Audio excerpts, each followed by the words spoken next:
Superman issue 3, written by Peter J. Tomasi and art by Patrick Gleason, with a bit of a mix between the two because they like to mix and match their creating credits. Now, Yep. this is going to sound negative, what I'm about to say, and it really isn't. But this is the weakest issue of this so far. Yeah, well, it's because he has to explain the Eradicator. Yeah. Because to new readers, like to a reader that's been reading as long as I have and is so steeped in Superman mythos, the Eradicator still gets me as like, why are we still talking about the Eradicator? You know? And so here I like the spin that they put on it because it is still very New 52.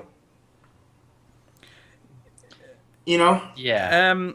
I think he's fair. I actually don't think there's anything wrong with this issue. It is just kind of a case of, okay, we need this chapter to explain the villain and set things up for more. Yeah. And it's less of a personal story than the last two were.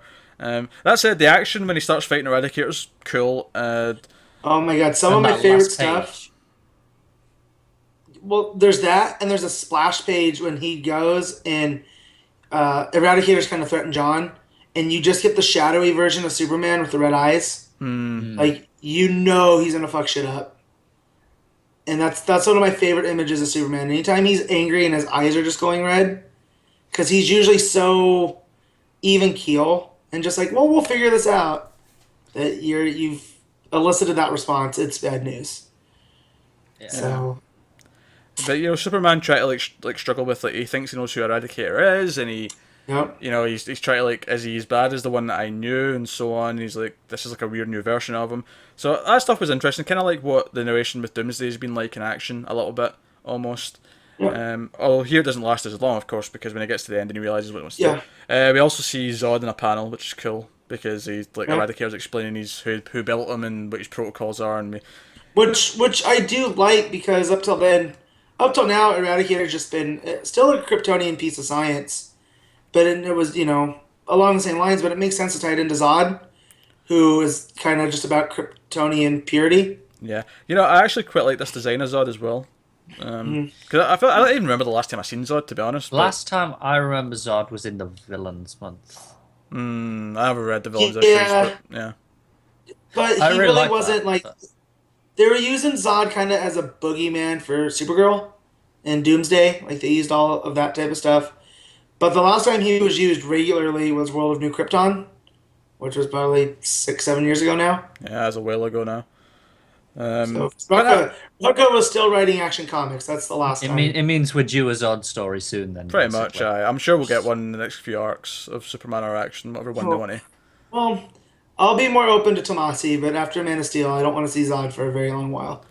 I get that, but this is Zod with a goatee, so it's fine. Oh yeah, not just a chin beard like me.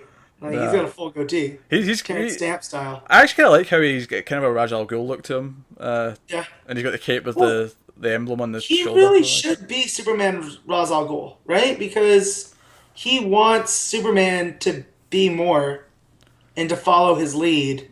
I didn't really pick up on that until Pete just said that. Like, they have a lot in common. Yeah, no, I could see that. Yeah. But no, so it just explains Eradicator's backstory. There's not even a whole lot to say. It's fine. Like, it's fine set up. It's fine backstory. When Krypton was destroyed, they didn't really know what to do, so he just defaulted to try to find, like, the ship that he's seen and all that. It's all fine. Like, it's just not. The last two issues had real good, like, big moments. John opening the thing and using his heat vision, the cat and the neighbor, like all this personal stuff, all just felt really special. Whereas Much this more one, character pieces than Yeah. here, which is a lot. Yeah. and it's fine. Like, there's nothing wrong with it. It has to have an issue like this so that we can have. It's still well done for what it is. Yeah, Oh, yeah. absolutely. And guys, just assure me that Crypto's okay. Well, yeah, that's probably the big moment we have to talk about is for the second time now in this series, and in 3 issues, we now have 2 pets that have presumably bit the dust. Crypto, who's been in the fortress, apparently. It's not even the same Crypto that we got set up with a big wolf dog. This is traditional Crypto, which that's weird, but Yeah. They're all just there hanging around the fortress. There's Crypto 2, Crypto 3. Yeah. But Crypto's drawn very well, actually. I liked his expressions during all this. And John being pissed that Eradicator's apparently just ate him whole. And him doing the whole angry heat vision thing at the end was pretty cool. It's where he grabs the cape that that's the best bit. Yeah, he grabs the cape. Oh, how badass is that if that's going to be his cape? I think I think it is, yeah. That's what I thought. Oh, that is actually really and that's badass. why I want Crypto to be okay. But see, knowing from the solicits, I know Crypto's on Dinosaur Island somewhere. Yeah, Crypto's on the cover of issue 8, I think it is. So I feel like Crypto will come out in the end okay. But I like the... Because you got to remember, too, that the Eradicator is a gateway to the Phantom Zone. Yeah. Right? But I do really like the idea that Crypto's cape will be John's cape. Yeah, it's really cool. That's a really nice touch. Yeah, all around good issue.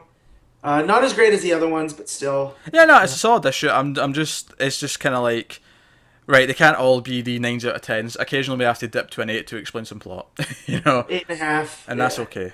Like, we don't rate on this show, but that's kind of where my mind's at with it.